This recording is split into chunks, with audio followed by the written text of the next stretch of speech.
Muy buenos días, un placer saludarlos. De verdad que para mí es un honor estar acá con ustedes en el segundo Congreso en Odontología y Salud Pública que se realiza de manera virtual.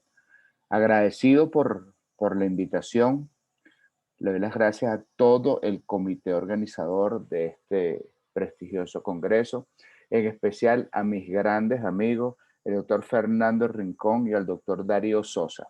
Un honor estar de la mano con estos dos excelentes profesionales de la odontología venezolana.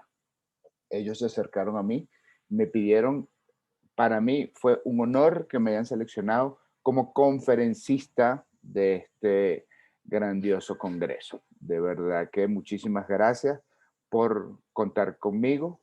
Pueden hacerlo siempre. Aquí estamos, mil disculpas, me hubiese encantado estar en vivo con ustedes, pero bueno, mis compromisos también de educación me lo impiden. Hoy estamos transmitiendo desde la maravillosa ciudad de Bogotá, capital de este maravilloso país de Colombia. Estoy con ustedes, pueden hacerme todas las preguntas que quieran, después interaccionamos con muchísimo gusto, estoy a su completa disposición. Hoy elegimos para ustedes una conferencia que está muy en boga hoy día, que es la regeneración dentoalveolar inmediata. Es decir, todo lo que tenemos que saber acerca del implante post-exodoncia. De verdad que para mí otra vez es un placer compartir estos conocimientos con ustedes. De verdad que esto es un tema que a mí me apasiona, pero como ustedes no se lo imaginan, para mí participar y enseñar esto en el segundo Congreso de Odontología y Salud Pública es algo realmente motivador y espero motivarlos a ustedes a que si no se han iniciado en el campo de la implantología, por lo menos hoy tengan más conocimiento. Y si trabajan en implantología, tratemos de ganar algo fundamental que es el tiempo en la cicatrización. Yo les voy a hablar sobre todo me voy a hacer mayor énfasis en el sector anterior. Para mí el sector anterior es algo fundamental. Hoy en día los cánones de estética están cada vez muchísimo más altos. Y el sector anterior juega parte fundamental en lo que es la estética facial o dentofacial. Dependiendo del tipo de diente y dependiendo de todas las condiciones que tenemos allí, nosotros pues vamos a actuar.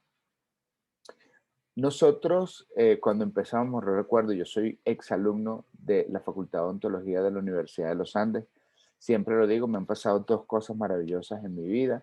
Una es ser papá y la otra es ser odontólogo y ser odontólogo de la mejor universidad del mundo, que es la Universidad de los Andes.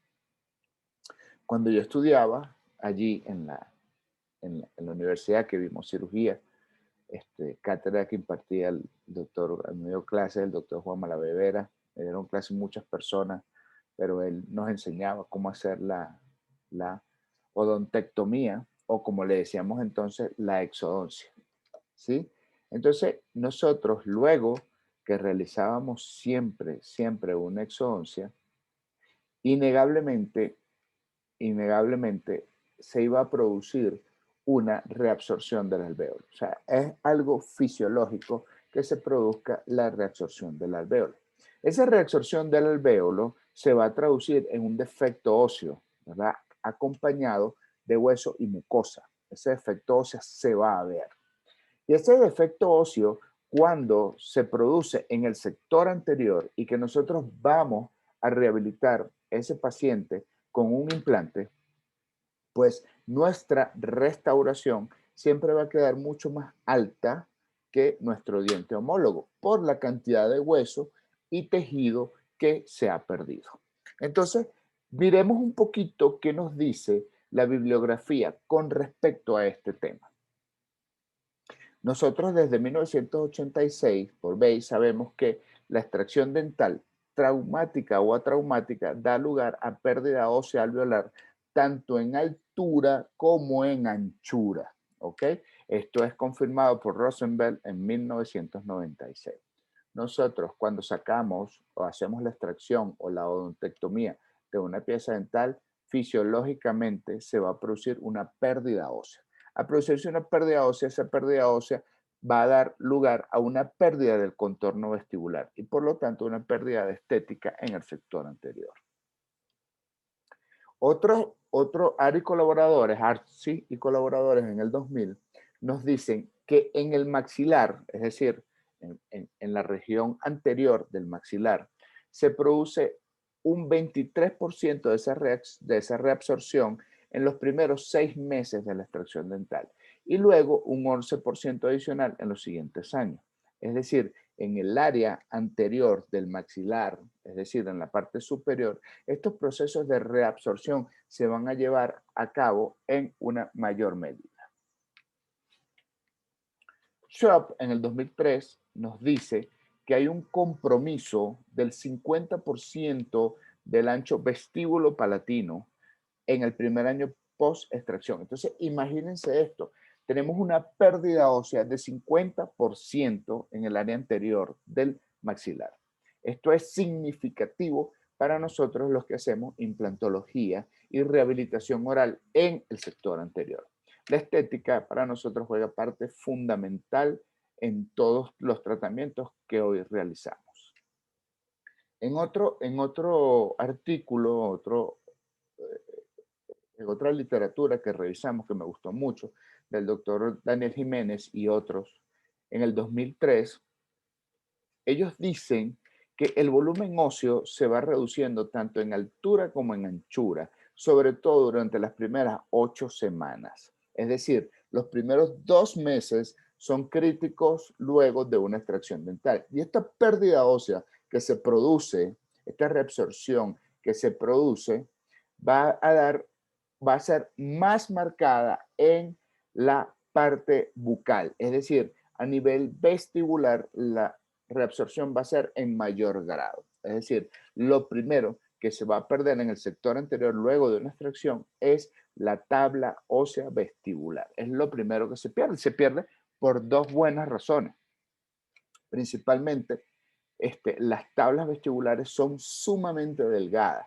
Se establece que una tabla vestibular grande está en el orden de 1.6 milímetros alrededor. Entonces, imagínense que se produce un 50% de reabsorción en esta tabla. Si tenemos 1.6 nos queda 0.8. Entonces, es bien difícil hacer una rehabilitación adecuada, acorde. Cuando yo digo esto, estas rehabilitaciones, ya vamos a hablar de eso, pero antes nosotros no tomábamos en cuenta los tejidos blandos en el momento de la rehabilitación. Hoy día son fundamentales en el hecho de crear rehabilitaciones estéticas y funcionales en la boca. Entonces, les decía que la tabla ósea vestibular se pierde primero que nada porque la mayor parte de su irrigación proviene del ligamento periodontal. Cuando hacemos la extracción de la pieza dental, rompemos y eliminamos todo ese ligamento periodontal. Entonces se está perdiendo más del 70% de la irrigación de esa tabla. Entonces se sugiere que los mayores cambios dimensionales post-exodoncia ocurren en el primer año de la extracción, con una reducción en anchura de la cresta de un 50% los primeros 2/3, ¿ok? Es decir, los primeros 3 meses va a haber una reducción del 50% de ese ancho vestibular, de ese ancho vestíbulo palatino que nosotros tenemos allí. Los estudios van a coincidir, toda la revisión bibliográfica que hemos hecho nos dice que los estudios coinciden que la pérdida ósea horizontal es muchísimo mayor que la vertical, como ven en ese caso que está allí. Si lo ven de frente no van a tener ningún problema, no se ve para nada esa reabsorción. Incluso radiográficamente, que es una imagen en 2D, no se ve esa reabsorción. Pero en sentido vestíbulo palatino es sumamente grande. Entonces, nosotros hemos analizado, y este tema a mí me fascina de verdad, hablar de todo lo que conlleva la extracción dental y la posterior colocación de un implante. El doctor Dennis Tarnow en un webinar nos habla de los cambios dimensionales que se producen luego de una extracción en el alvéolo post-exodoncia. Y él hace una recopilación de estudios y vean en sus pantallas estos cambios dimensionales que se producen allí. Por lo menos en el primero, Lekovich dice que a los 6 meses post-exodoncia, Los cambios verticales son de menos de 1 milímetro, pero vean los cambios bucolinguales. Hay cambios bucolinguales de 4,43 milímetros. Eso es demasiado para nosotros. Todas las personas que él estudió, Camargo, Lekovich, Isela, Trop, Serino, nos dicen que hay una pérdida vertical de aproximadamente 1 milímetro. El que más habla allí es Lekovich en el 98 de 1,5 milímetros.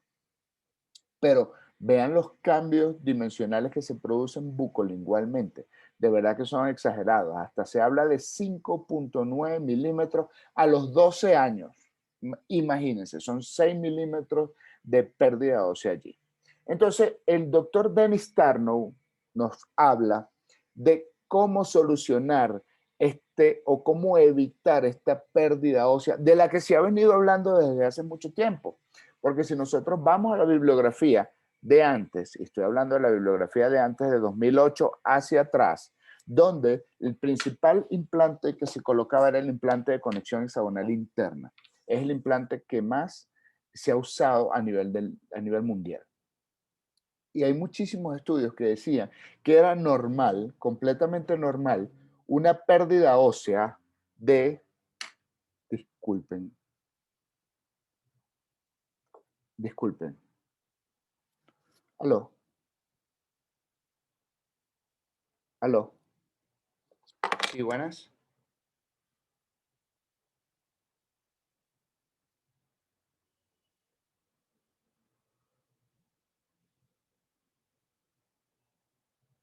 Ajá, sí, a la orden.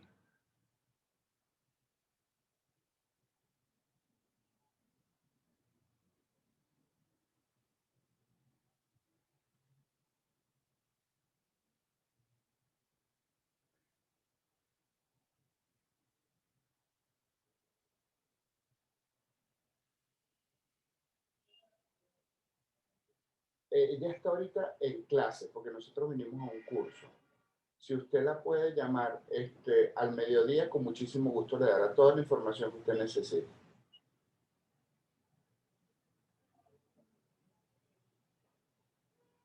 Es, excelente, un placer. De verdad, mil disculpas, cuando andamos de viaje tenemos llamadas del exterior. Entonces, les decía, esto es porque ingresamos a Colombia, el Ministerio de Salud nos está monitorizando. En estos días, hace poquito les decía que el implante más usado a nivel mundial era el implante de hexágono interno. Ese hexágono interno presentaba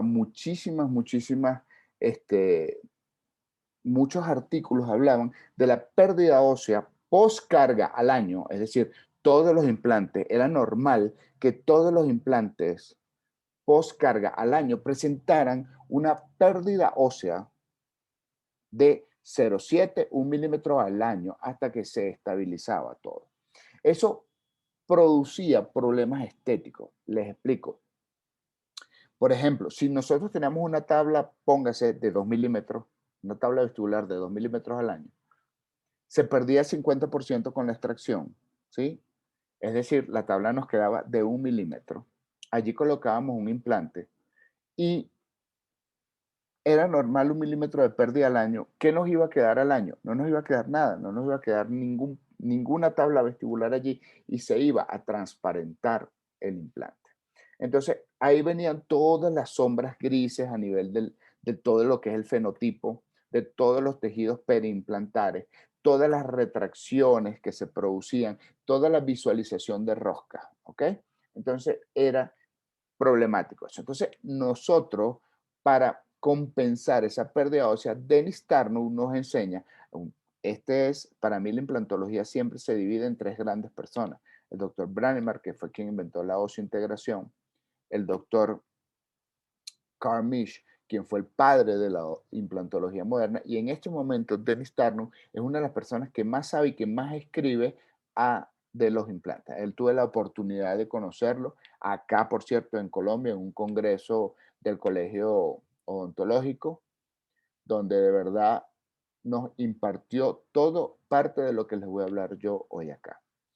El doctor Dennis Tarnow dice que nosotros debemos clasificar todos los alvéolos post-exodoncia, ¿ok? Todo esto lo tenemos que hacer nosotros con tomografía, ¿ok? Entonces, nosotros calificamos todos los alvéolos post-exodoncia, es decir, tenemos tipo 1, tipo 2 y tipo 3, ¿ok? El tipo 1 es aquel alvéolo post-exodoncia que posee cantidad de tejido blando por vestibular, presencia de tabla ósea vestibular y hueso remanente con el cual nosotros podemos lograr una excelente estabilidad inicial. El tipo 2 es aquel alvéolo post-exodoncia donde no tenemos, se ha perdido por X causa la tabla vestibular, pero tenemos buena cantidad de mucosa y tejido blando por vestibular y también tenemos tejido duro, tejido óseo, en el cual nosotros podemos anclarnos para tener fijación inicial. Y el tipo 3 es aquel alvéolo donde no tenemos tabla vestibular, donde ha existido una retracción de toda la mucosa, es decir, no tenemos ningún tipo de tejido por vestibular. Entonces, él nos dice que en base a esta clasificación que nosotros tenemos de los alvéolos, nosotros podemos planificar nuestros implantes post-exodoncia. Entonces, vamos a comenzar a cómo resolvemos los tres tipos de alvéolos post-exodoncia que nos enseña el doctor Dennis Tarno. Lo primero que nosotros tenemos que hacer posterior, vamos a empezar con el tipo 1. Nos dicen que lo que hay que hacer es dice así, realizar exodoncia atraumática de la pieza. Sí, pero no en todas las extracciones podemos podemos tener una exodoncia sin trauma. Lo que yo les digo ahorita, por favor, realizar la extracción con el menor trauma posible, ¿ok? Tratar de dejar íntegros todas las paredes del alvéolo, ¿ok? Curetear bien el alvéolo, eliminar cualquier tipo de tejido que pueda haber allí que nos pueda entorpecer el proceso de desintegración. Preparar el neoalvéolo, es decir, fresar. Este fresado siempre debe ser hacia palatino.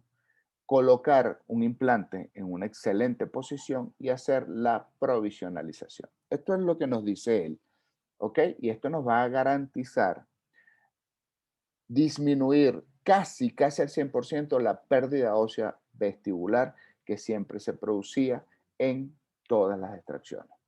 Ellos siempre hablan, el doctor Dennis Tarnow, de one surgery, one time, es decir, una sola cirugía en un solo tiempo, es decir, hacer todo lo que haya que hacer en una sola cirugía.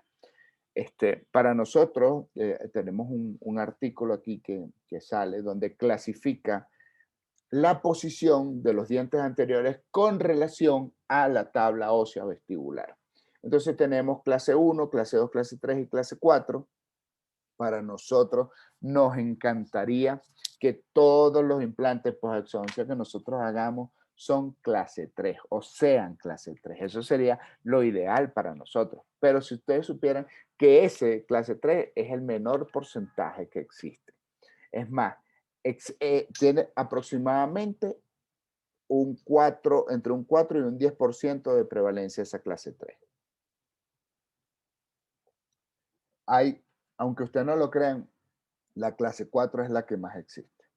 Pero entonces, no se preocupen, que aquí les traigo todos los tips para resolver esto.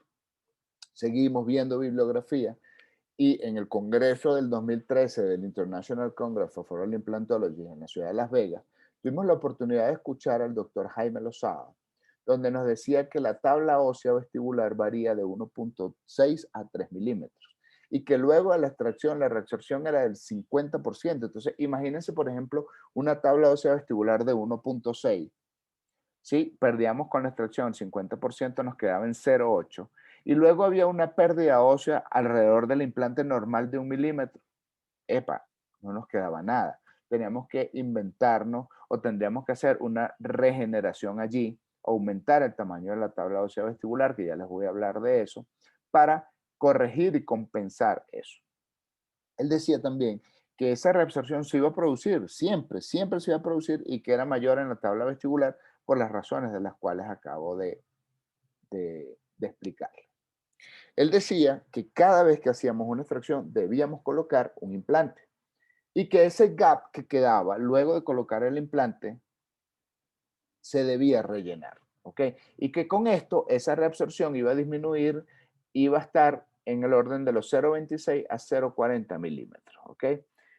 Para los que no saben qué es gap, el gap es ese espacio que queda entre las paredes del implante y las paredes del alvéolo, ¿sí? Eso él decía que siempre había que rellenarlo. También escuchamos a otras personas como el doctor Cardaropoli, donde corroboraba que el alvéolo se reabsorbe 50% luego de la exodoncia y que debido a esta reabsorción de 50% en el sector anterior no se deben utilizar implantes tan anchos, que era una de las premisas de cuando yo estudié, cuando iniciamos en esto de los implantes hace casi 20 años, se decía que los implantes debían ser colocados los más anchos y los más largos que nosotros pudiéramos. Hoy día eso no es así. Hoy día hay una casa comercial, la casa comercial MIS o Make It Simple, nos dice que mientras menos titanio hay más hueso. Y esa es una de las premisas que nosotros hoy día tenemos en cuenta a la hora de nuestra colocación y rehabilitación de implantes. Él decía que siempre va a haber un remodelado óseo, es algo fisiológico, por supuesto, y que no, él fue uno de los primeros que dijo no flaps, es decir, los implantes post-exodoncia inmediata deben realizarse sin levantar colgajo, ya que el momento de nosotros elevar un colgajo y vamos ya a perder 1 milímetro tanto de hueso como de mucosa. Solamente vamos a elevar colgajos cuando necesitamos hacer un buen injerto, un injerto ancho, un injerto en bloque, ¿ok? Que generalmente ahorita se hacen en otro tiempo, no en el mismo momento de la extracción y colocación del implante. Y hay algo de lo que se habla también ahorita mucho en los congresos, que es el diseño del implante. El diseño del implante es fundamental, ¿ok? Él no va a impedir el remodelado óseo, pero sí la reabsorción. Él es el primero que nos dice que el remodelado óseo siempre va a estar allí porque es fisiológico, pero la reabsorción sí va a depender del diseño de implante que nosotros colocamos. Ya les vamos a decir cuál es el implante ideal para colocar en el post-exodoncia inmediato. Tuvimos la oportunidad de ver también al doctor Joseph Kahn y él decía que dentro de un estudio que se hizo, el implante Novelastra fue el que menor pérdida ósea tuvo. El implante Novelastra es una conexión cónica indexada, cónica hexagonal interna, que nos ha dado muchísimos beneficios biológicos luego de la que la estamos usando. Él decía que si el gap era mayor de 1,5 había que rellenarlo, si no, no. Con solamente un buen relleno de sangre, o sea, un buen coágulo de sangre que se formara allí, era suficiente. Y él coincidió con el doctor Cardaropoli en decir que los implantes que se debían usar en el sector anterior iban entre 3,5 a 4 milímetros, no más de allí. Que ese implante se debía colocar en la posición palatina, ¿ok? Es decir, no hacia palatino, inclinado hacia palatino, sino en posición palatina, para que la emergencia de ese implante, la conexión de ese implante nos quede más o menos a nivel de los cíngulos de las piezas dentarias vecinas. Y aquí empieza a nacer un, un término que ha revolucionado la rehabilitación sobre implante, que es el platform switching o reducción de plataforma. Cuando nosotros salimos de estudiar de estos congresos y de leer toda esa serie de bibliografía, salimos con la mente así, ¿saben? Con un montón de palabras y que poco a poco lo fuimos entendiendo y nos fuimos dando cuenta de lo importante que son todos estos que ven allí en pantalla para rehabilitar, ¿sí? De manera satisfactoria nuestros implantes en el sector anterior.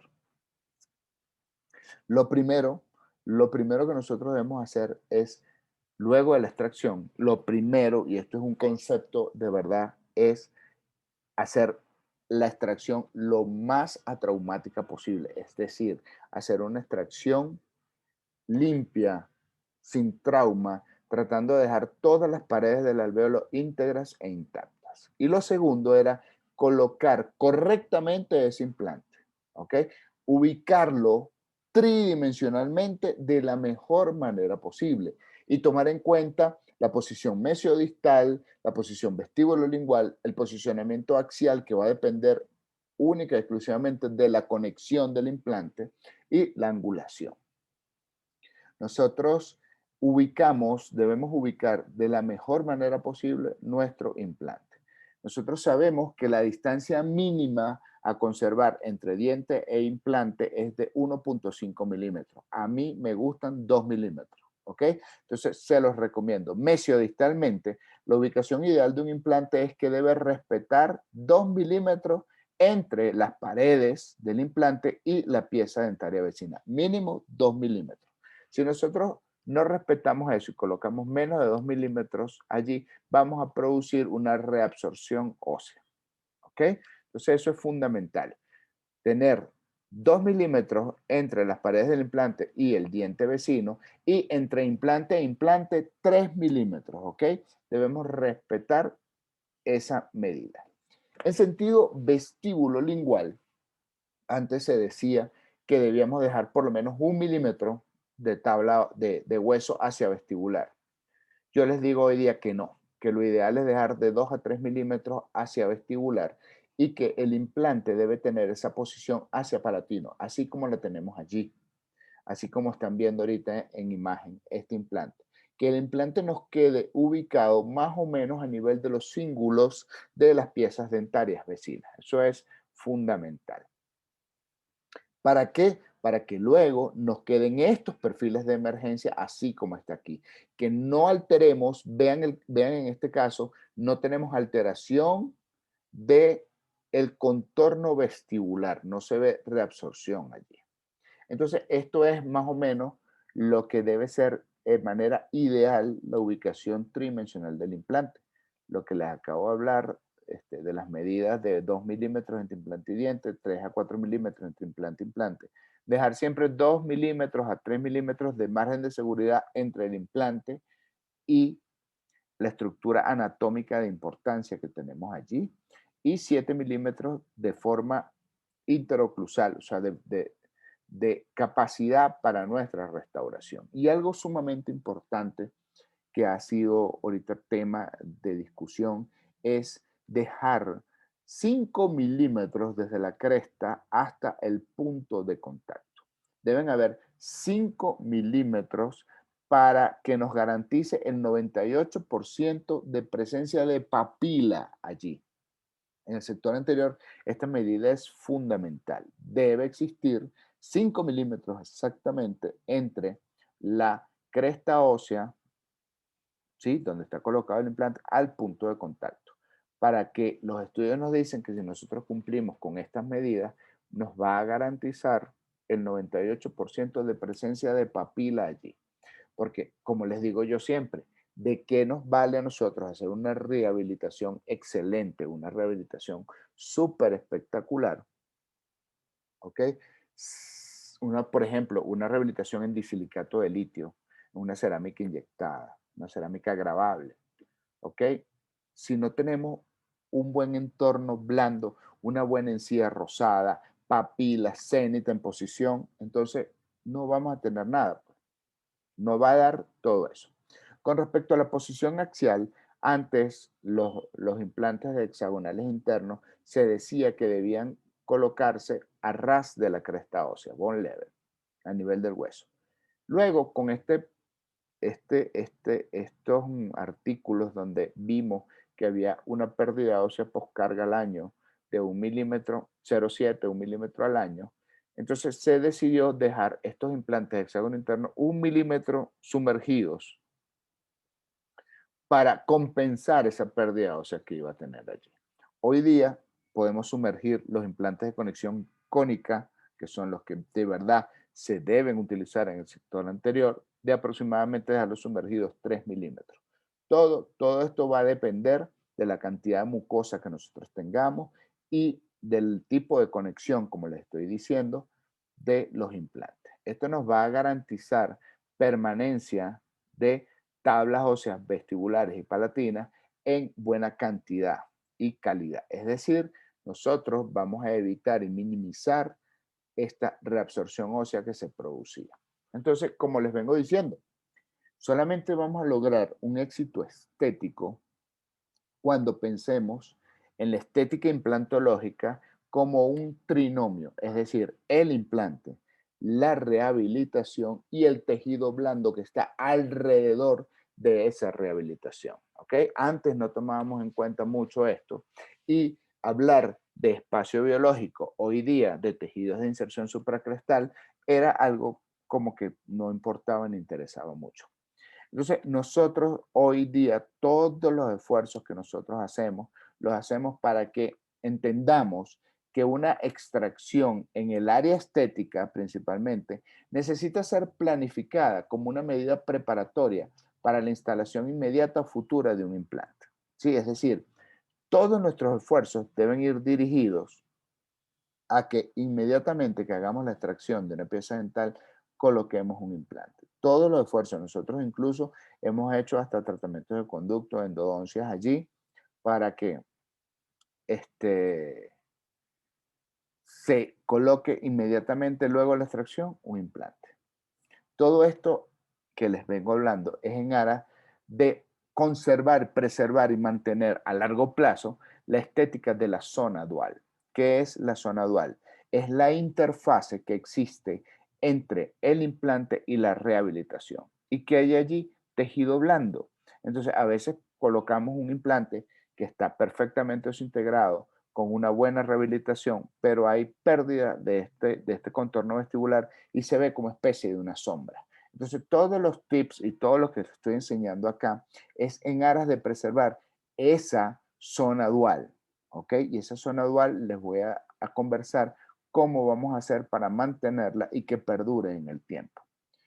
Toda la bibliografía que estamos consiguiendo y estudiando hoy día nos habla de que hay que hacer la extracción, de que luego de la extracción hay que colocar un implante, que hay que rellenar el gap y hacer provisionalización inmediata. Eso es fundamental para lograr en un futuro restauraciones BEF. ¿Qué son BEF? Biológicamente aceptables, estéticas y funcionales. Hoy día este manejo de la zona dual es importantísimo. Hoy día todos los implantes de conexión cónica, que es lo que más estamos utilizando en el sector anterior, estos implantes de conexión cónica deben ser sumergidos aproximadamente de 2 a 3 milímetros. Todo depende del grosor de la mucosa que allí se encuentre. Seguimos estudiando, a nosotros nos gusta muchísimo revisar bibliografía. Venimos hablando desde el 2008 para acá con este tema. En el 2013, este equipo del doctor Dennis Tarnow, Mauricio Salama, los hermanos Salama, perdón, Stephen Chu, que es el rehabilitador, nos habla de cómo mantener la zona dual en óptimas condiciones. ¿Cómo es el concepto terapéutico de la zona dual? Entonces, ellos nos dicen que hay que hacer la extracción de la forma más atraumática posible. Inmediatamente colocar un implante hacia palatino, o sea, en posición palatina. Rellenar el gap, ¿sí? Y realizar provisionalización inmediata, es decir, colocar una corona provisional inmediatamente allí. Esto nos daba garantía de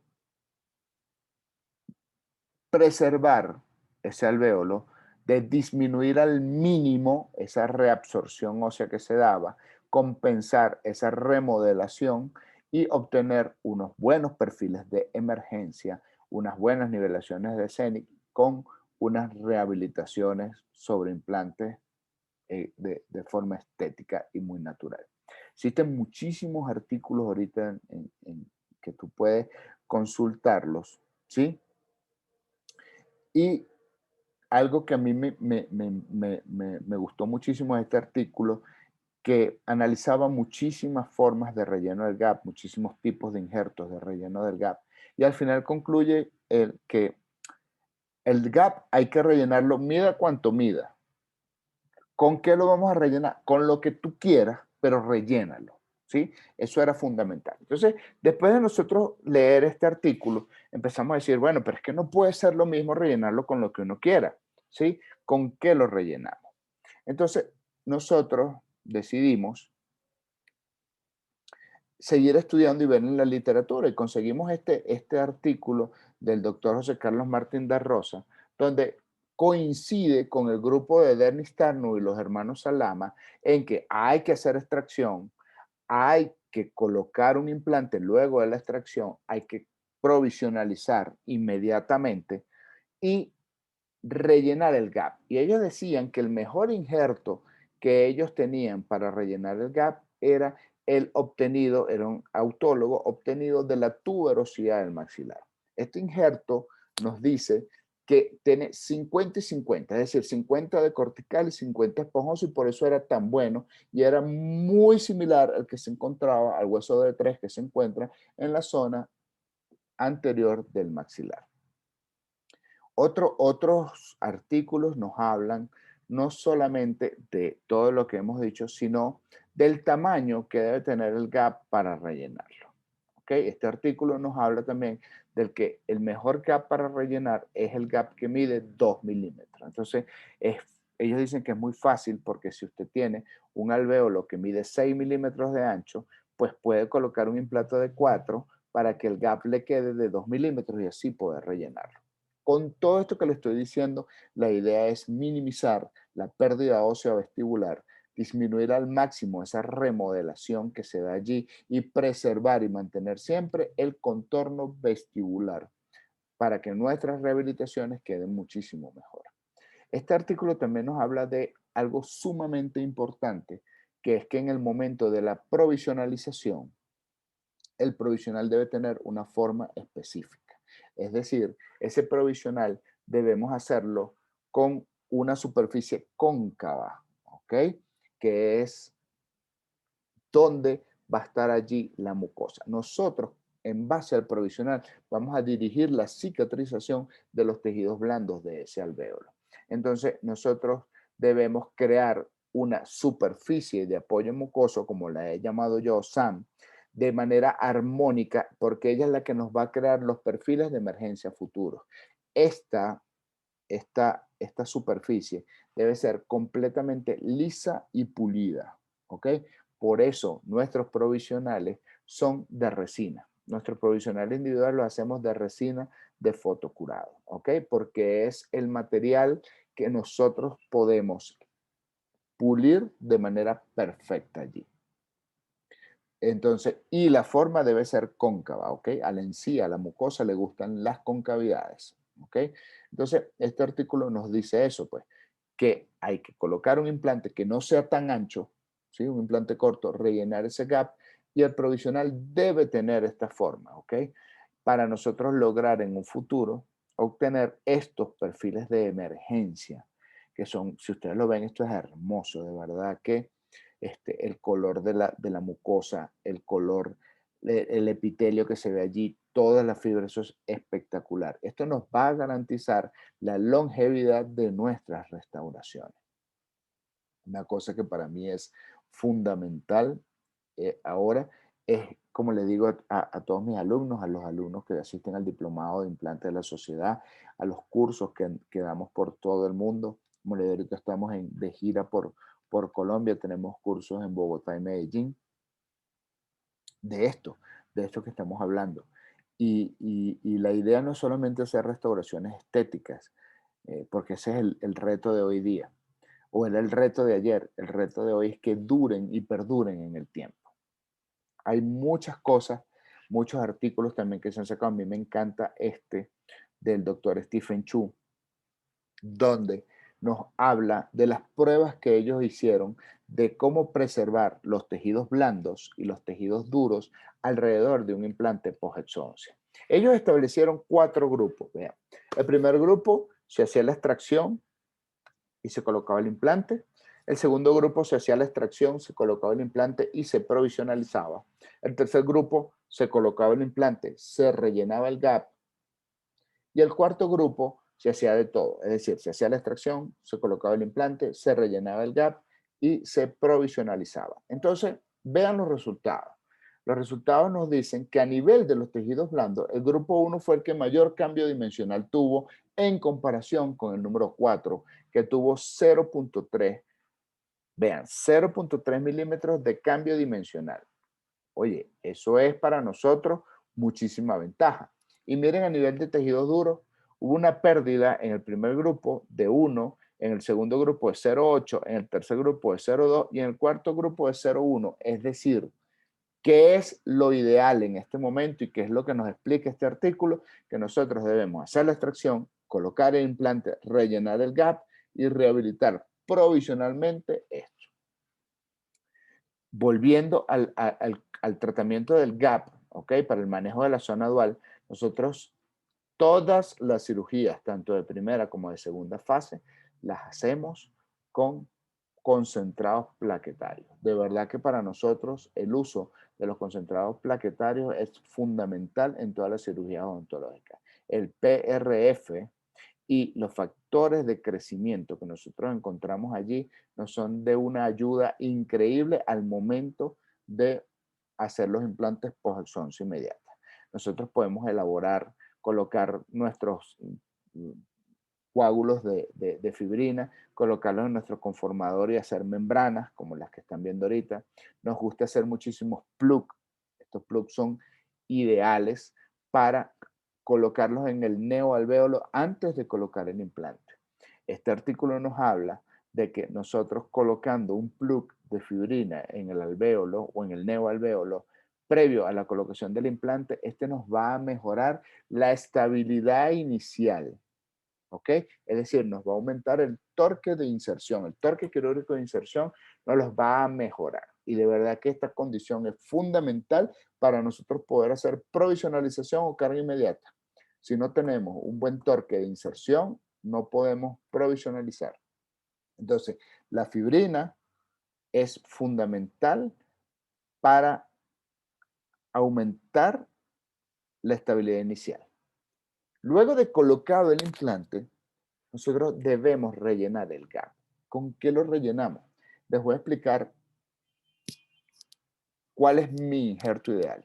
Para mí, que me ha dado muy buenos resultados, es el injerto mixto de hueso bovino, ¿ok? Un injerto mixto, es decir, cortical y medular, que existan partículas de hueso cortical, hueso medular bovino, ¿sí? Ese hueso lo vamos a hidratar, pues viene deshidratado, lo vamos a hidratar con el exudado de la fibrina, de las membranas de fibrina. ¿Se acuerdan? Cuando nosotros agarramos los coágulos de fibrina, los colocamos en el conformador, nosotros lo vamos a hidratar con ese exudado de esas membranas. Es decir, con muchísimas plaquetas de una vez le estamos colocando allí y factores de crecimiento. A esa mezcla que nosotros hacemos de ese hueso bovino mixto, le vamos a incorporar hueso autólogo. Lo ideal es a 50 y 50. Si nosotros no tenemos cómo conseguir hueso autólogo, tenemos formas de sacar injertos de la misma boca del paciente con las fresas colectoras óseas, con los raspadores de hueso, con las fresas. A veces fresamos biológicamente y nuestras fresas salen llenas de hueso. Eso lo podemos hacer y mezclamos entonces el hueso autólogo con el hueso bovino hidratado con el exudado de la fibrina. Esto nos va a garantizar que el injerto que estamos colocando allí en el gap, ese injerto tenga propiedades osteogénicas, osteoconductoras y osteoinductivas. De verdad que sí. El tamaño de la partícula es fundamental. No me gustan las partículas muy grandes porque se producen tejidos de granulación, ni muy pequeñas porque inhibe el proceso de angiogénesis. Le cuesta muchísimo a ese injerto producir una buena angiogénesis para nutrirse después. De verdad que es fundamental para nosotros incluir la fibrina rica dentro de este injerto y así nos va a permitir lograr en un futuro perfiles de emergencia como este que tenemos aquí. De verdad que se ve espectacular. Esto nos va a permitir que estos tejidos blandos acompañen de buena manera a nuestra rehabilitación. Como conclusión, en las terapias de nuestros alvéolos post-exoncia tipo 1, podemos decir que nosotros inmediatamente, luego de la extracción, debemos colocar un implante. ¿Sí? Eso es fundamental. Ese implante, ¿cómo debe ser? Ese implante debe ser cónico, con un tratamiento de superficie óptimo, bien sea SLA o RBM, que es lo que estamos usando en este momento. Ese implante debe tener un doble roscado, es decir, cada vez que le damos una vuelta a nuestro RH quirúrgico, ese implante se introduce dos. Esto nos va a permitir evitar el sobrecalentamiento óseo y el estrés óseo. La conexión debe ser cónica interna, fundamental. Ya en el sector anterior no se deben colocar implantes de hexágono interno. Todo debe ser de conexión cónica y sumergidos, porque deben hacer reducción de plataforma. Esto es fundamental para los rehabilitadores.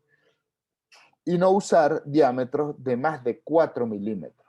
¿Ok? Los diámetros aconsejables en el sector anterior es de 3.5 y 4 milímetros, con un mínimo de longitud de 12 milímetros. Esto nos va a permitir la longitud, el diámetro y el torque de inserción nos va a permitir provisionalizar posteriormente. ¿Ok? La ubicación tridimensional del implante debe ser factor fundamental. ¿Ok? Por lo tanto, ahora nosotros estamos yéndonos a realizar cirugías guiadas por computadora. Es decir, las imágenes de nuestros pacientes, las imágenes tomográficas, van a ir a un software, sus modelos de trabajo, los modelos de estudio, van a un escáner de mesa, eso se traduce en un archivo STL que va a los software de la computadora, hace un match entre el modelo y la tomografía del paciente, nos va a permitir estos software realizar nuestros encerados diagnósticos, nuestros encerados funcionales, para en base a ese encerado hacer la ubicación correcta, óptima, tridimensional de los implantes o de los implantes que nosotros vamos a colocar. En base a esta planificación, nosotros vamos a generar una guía quirúrgica totalmente restrictiva para poder colocar los implantes en la manera que es. Aquí ven la guía en boca con la cucharita que nos va a restringir el paso de las fresas. Aquí lo ven, fresamos. Esto es de verdad que maravilloso, la parte de odontología digital que estamos haciendo hoy día. Colocar nuestros concentrados plaquetarios, colocar nuestros implantes, como ya los hemos venido hablando, de una manera óptima, guiada, ¿ok?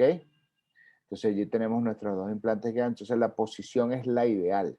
La posición es la que nosotros elegimos en la computadora. Aquí tenemos el caso finalizado. Decían que había que rellenar el gap cuando era mayor de 1.5 a 2 milímetros. Hoy sabemos que el gap hay que rellenarlo siempre, siempre, siempre. Hay que rellenarlo con el injerto del cual nosotros hablamos. El uso de concentrados plaquetarios es fundamental en todas nuestras cirugías de posexodoncia inmediato, en todo lo que es regeneración dentro alveolar inmediato. El torque quirúrgico de inserción debía ser de 45 newton. Hoy día sabemos que con 35 newton nosotros podemos lograr eso. Entonces, muchas veces me decían, pero bueno, Carlos, ¿qué hacemos cuando tenemos un hueso de 3 o de 4 donde el torque de inserción no es el ideal? Entonces, en este momento en el mercado estamos utilizando este tipo de fresas, que son las fresas de osteodensificación. Estas fresas fueron diseñadas con, valga la redundancia, un diseño que nos permite dos cosas fundamentales. Si nosotros estas fresas las hacemos girar en sentido de las agujas de reloj, esta fresa va a cortar como todas las fresas de nuestros kits quirúrgicos.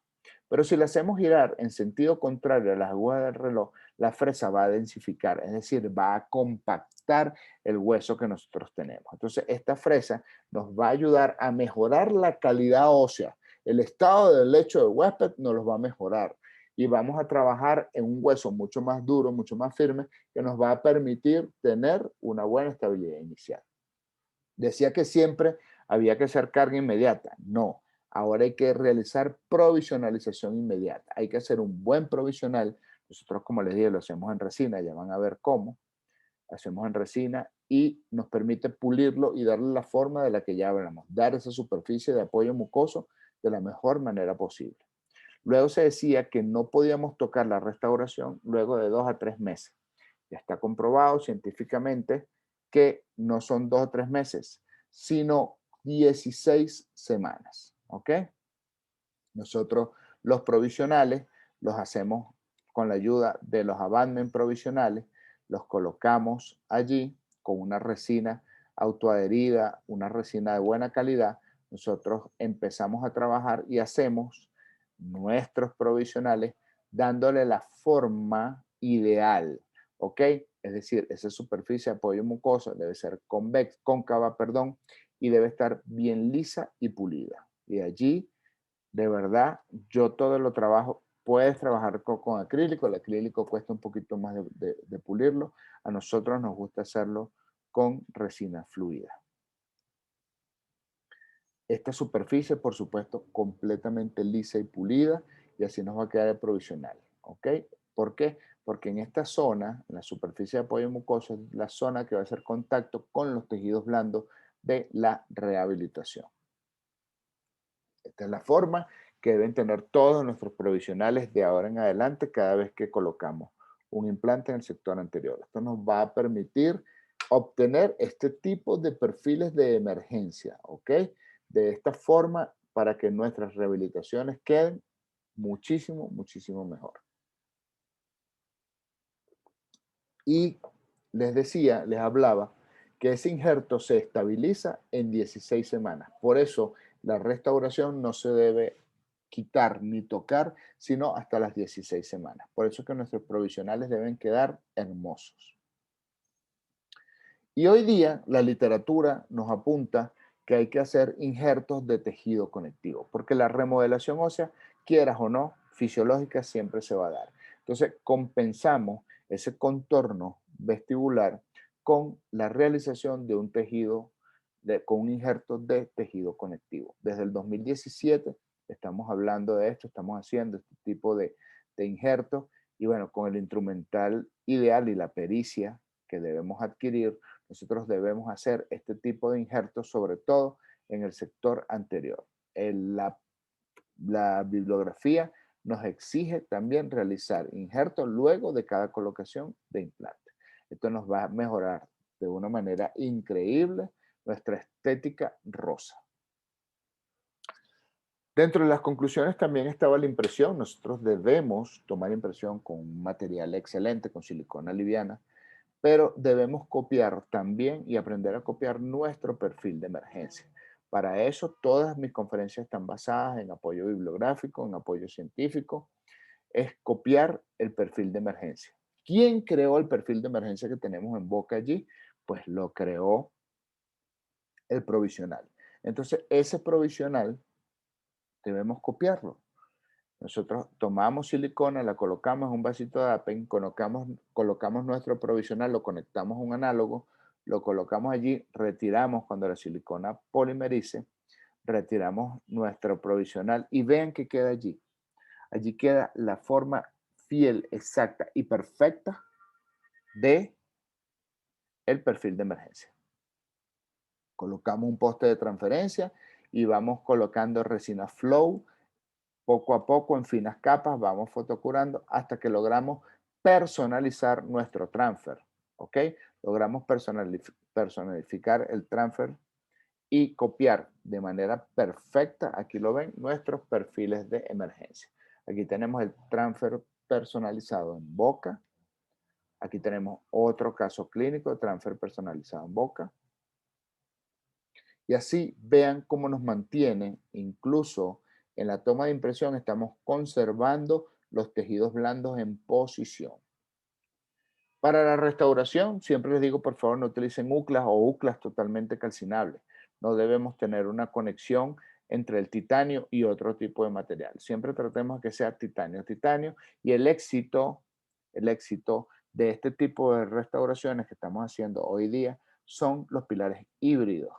Es decir, nuestros pilares de titanio de siempre con una supraestructura en disilicato de litio y la parte estética al final. Esto nos está ayudando muchísimo a mantener y hacer una biointegración de la restauración que se mimetice esta restauración con, los tejidos blandos. Hoy día todo lo estamos haciendo cemento atornillado para aprovechar las ventajas estéticas de nuestros disilicatos, de nuestras cerámicas grabables y del circonio en el sector posterior. Aquí tenemos un caso clínico de cómo nos están quedando las restauraciones hoy día. Las ubicaciones tridimensionales del implante son fundamentales. Los perfiles de emergencia que se realizan allí son ideales. Y la clave del éxito en odontología para todo lo que nosotros hagamos es el control de la oclusión. Siempre, siempre, siempre debemos chequear oclusión, porque oclusión es sinónimo de éxito. Dentro de los nuevos retos que estamos haciendo hoy día para los implantes post-exodoncia inmediato, ya conversamos del diseño de los implantes, de los injertos mucosos, de las fresas de óseo densificación, de la cirugía guiada, y hoy día estamos celebrando los 10 años del Socket Chill Technique. Esta es una técnica diseñada para el implante post-exodoncia inmediato, donde nosotros acá, si ustedes lo ven, se deja la parte vestibular de la raíz. Se deja, como su nombre lo indica en inglés, un escudo de la raíz. Esto lo inventó por primera vez o lo sacó a la luz pública por primera vez el doctor Howard Gluckman. Gluckman nos decía que cuando no había posibilidades de restaurar una pieza dentaria, pero que todo su entorno estaba en óptimas condiciones, nosotros debíamos hacer una especie de odontosección, eliminar toda la raíz, dejar solamente la parte vestibular de la raíz. ¿Por qué la parte vestibular de la raíz?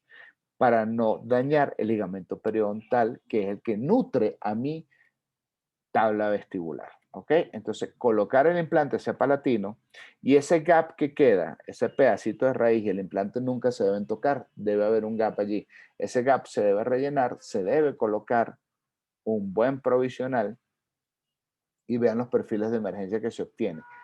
Y esta técnica, ojo, tiene sus personas que lo siguen, otras que no están completamente de acuerdo con ella, pero la bibliografía nos dice, aquí les traigo un artículo, es más o menos esto lo que se hace, ven que se deja parte de la raíz vestibular, ¿verdad? Para no dañar el ligamento periodontal y quitarle la irrigación a la tabla vestibular, colocar un implante en posición palatina y colocar la restauración. Era algo así. Esto era lo que se hacía, se dejaba la parte vestibular de la raíz, se colocaba el implante, se rellenaba el gap, un buen provisional y obteníamos esto.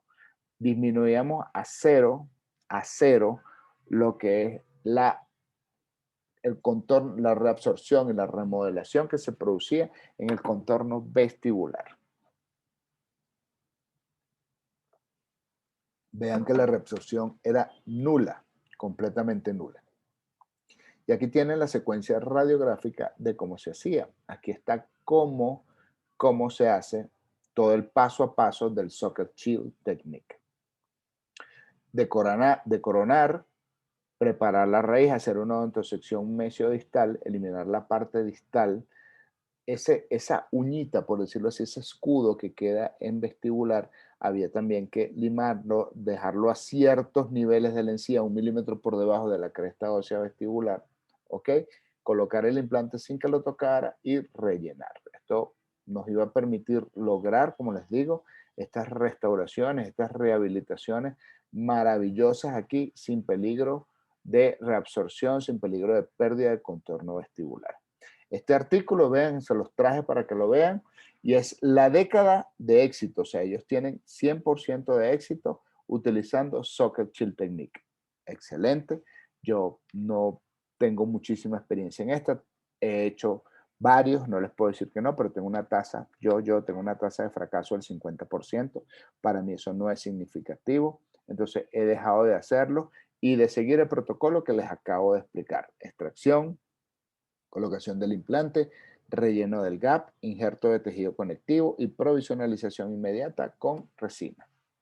Espero que vamos bien, creo que vamos bien. Vamos a explicar las opciones de tratamiento tipo 2. Les vuelvo a pedir disculpas por la interrupción de la llamada telefónica, pero esta conferencia la estoy tratando de hacer lo más en vivo posible, aunque yo sé que la van a ver en diferido. Pero bueno, Ahí vamos. Tipo 2, tenemos este caso, las opciones de tratamiento, si les recuerdo, el tipo 2, vamos a hacer ese lateral, ese 12 que está allí. El alveolo tipo 2 es aquel alveolo que tiene bien buena cantidad de mucosa por vestibular, no tiene tabla ósea vestibular, pero tenemos un buen hueso de anclaje para lograr estabilidad inicial. Aquí tenemos una fractura que hubo allí, la ven en la tomografía, de esta pieza, del lateral. Establecemos nuestro triángulo del éxito para todo esto. No tenemos tabla vestibular, les recuerdo. Entonces, elaboramos nuestra guía quirúrgica y nuestro provisional. Vamos a nuestra extracción, tratar de hacer la extracción lo más traumática posible. Colocar o hacer la ubicación tridimensional de nuestro implante de la mejor manera posible. ¿Ok? Allí está. Podemos verificar que lo estamos haciendo bien.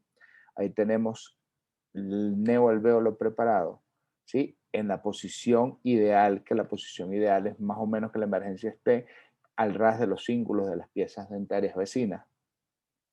Ahí estamos. Y luego de colocar el implante, hacer el relleno, ¿ok? Hacer el relleno del gap con el injerto que ya les mencioné, pero colocar una membrana de colágeno. Nosotros utilizamos colágeno porcino o bovino, una membrana buena de colágeno reabsorbible a 2 meses más o menos, ¿ok? La colocamos allí entre o más o menos lo que era la pared vestibular. La idea de esto es que cuando hagamos nuestro injerto, ¿sí? Si nosotros colocamos una carrera de cicatrización al hueso y a la mucosa, siempre va a ganar la mucosa. Entonces nosotros necesitamos establecer una barrera biológica allí de lo que va a ser la regeneración y cicatrización de los tejidos blandos a la regeneración, reparación y cicatrización del tejido óseo. Allí colocamos nuestra membrana de colágeno, membranas de fibrina, todas las que quieran, suturadas. El éxito de toda membrana es que no se mueva, por favor. Ahí tenemos nuestro provisional tipo Maryland. Ahí tenemos nuestra radiografía de control postoperatoria inmediata. Y a las 8 semanas, nosotros vemos cómo vamos cicatrizando perfectamente bien. Allí vemos cómo va nuestros perfiles de emergencia. Colocamos un tornillo de cicatrización mucoso. Ahí tienen a las 12 semanas. Comenzamos a hacer nuestro manejo de tejidos blandos con provisionales atornillados y nuestra rehabilitación definitiva en disilicato de litio. Vean esta belleza, de verdad que quedó súper lindo este caso, totalmente ideal. Vean allí cómo disminuimos la reabsorción o la pérdida del contorno vestibular porque no había tabla ósea vestibular. ¿Sí? Otro caso, siempre colocar el implante. Se regeneró primero, se colocó el implante, se coloca la fibrina, el injerto tal como les dije, y siempre que no tengamos tabla ósea vestibular, colocar una membrana de colágeno. Esa membrana de colágeno me va a establecer una barrera biológica entre los tejidos blandos y los tejidos duros.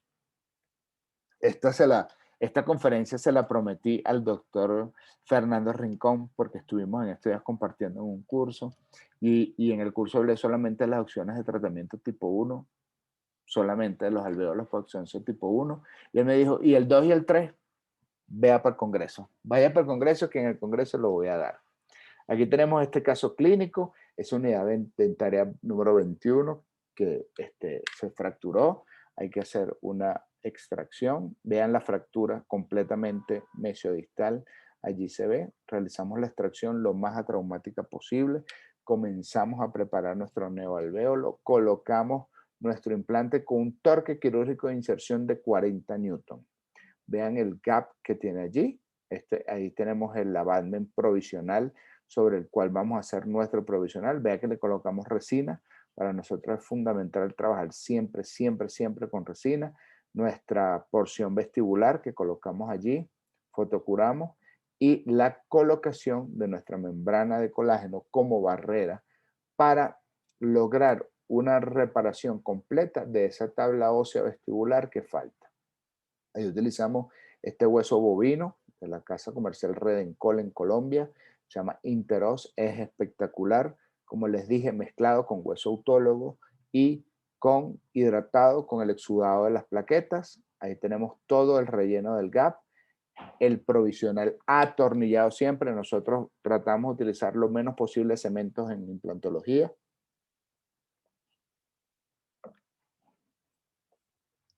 Con la forma de la superficie de apoyo mucoso totalmente cóncava y lisa y pulida. Así nos queda nuestro provisional. Nuestro provisional va a boca, lo conectamos, torqueamos manualmente, colocamos teflón, protegemos la chimenea